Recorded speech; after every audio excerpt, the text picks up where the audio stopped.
In Black Clover, Zenon Zogratis has arguably had the best introduction of any character. In episode 129, this man attacked the Diamond Kingdom single-handedly and wiped the floor with an army of mages, including a few of the Shining Generals. These guys were meant to be on par with the Magic Knight captains from the Clover Kingdom, meaning that Zeno's level of power comfortably surpasses even that. He's also the first character in history to genuinely make luck afraid. Like, look at him, the guy who's always ready to fight, always ready to throw down. He was genuinely terrified by this man. In this video, I'm going to explain who Zeno is and his unique magic power without giving away any spoilers beyond that information. Before we get into the details though, make sure to hit that button as we are still on the road to 100k. Zeno is a member of a group known as the Dark Triad, who are 3 siblings that currently rule the Spade Kingdom. Up until this point, the story of Black Clover has focused almost entirely on events and characters from the Clover Kingdom, with a few Diamond Kingdom appearances here and there, but in reality it is the Spade Kingdom that are the biggest threat to all the other nations. Much like Asta, each member of the Dark Triad is possessed by a devil, which gives them an incredible power-up that effortlessly outmatches even spirit magic. The beauty of devil possession is that it gives the user an additional magic attribute on top of their original one, and in Zeno's case, his original attribute, like the one that he was born with, is bone magic.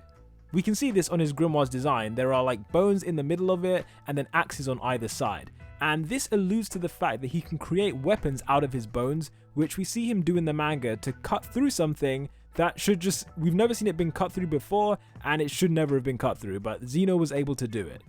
Often he doesn't actually need to use his grimoire to just go crazy on people and start, destroying them with bones, but his signature spell so far is called Eternal Fangs, which is when bones of all shapes and sizes come out of his body and just slice everyone and everything in the surrounding area. These bones will stab through people all over their body, like through their torso, their legs, and then he kind of just leaves them suspended in the air to bleed out. Anyone who tries to destroy these bones are also in for a rough time, as they regenerate faster than they can be cut, so there's not really an opening for you to break them because they just regenerate too fast. In the manga, he's only gone up to around 55% of his devil powers, and he was able to do incredible things, so the future is looking pretty bright for this character. Like I said before though, he does have a second magic attribute due to being possessed by a devil, and we haven't got 100% confirmation on what this is, but from what we've seen, I would estimate that it's a form of spatial magic that lets the user temporarily trap their target in some kind of other dimension. This isn't 100% confirmed, but judging by the way that certain things were drawn, that is my interpretation of it so far. Some other cool facts about this character is that his name is officially Zenon, but in the English translation it's called Zeno, so that's just what I use because I read the manga in English, but yeah, Zenon is his actual name. His character profile states that his age is unknown and that his favorite thing in the world is just nothing in particular. This plays into his cold and merciless personality. I'm fairly certain he smiled once in this entire series, and that was only because he was about to skewer someone. Last thing I have to say about him before we get into the spoilers is that I'm 99% sure that he eats plain chicken with white rice for every single meal, with a healthy serving of room temperature water of course, and if you dare even mention adding any condiments, I'm fairly certain that he would kill you.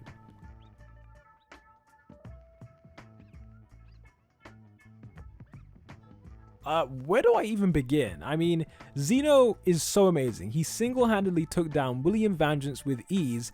And if we remember, I think it was said in the first chapter, Vengeance is the person canonically closest to being the next Wizard King, and Zeno genuinely just no-diffed him. Look at the state of Vengeance here. Come on Zeno, give the guy a chance at least.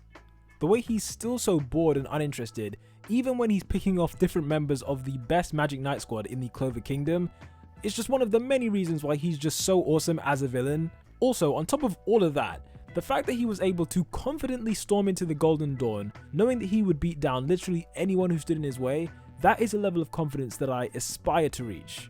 The biggest surprise to me so far was that he didn't make sure Yuno was dead, because when he arrived, he pretty much made it his mission to kill everyone there and make sure everyone was dead. So the fact that he would attack Yuno, have him in his palm and leave him alive or on the brink of death, that was obviously very surprising, though I'm grateful he didn't finish the job. When we look at things from Yuno's perspective, Zeno played a massive part in killing his parents, and you know what, he probably was the one to actually physically do it as well. and then he took over the Spade Kingdom, which is what Yuno should have done.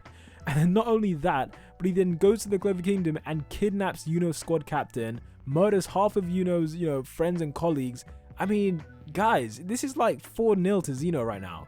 In fact, no, it's 5-0 because he could have murdered Yuno if he wanted to, and he severely wounded him. So yeah, this is 5-0 to Zeno, and Yuno is going to need to pull out something massive out the bag to get his revenge.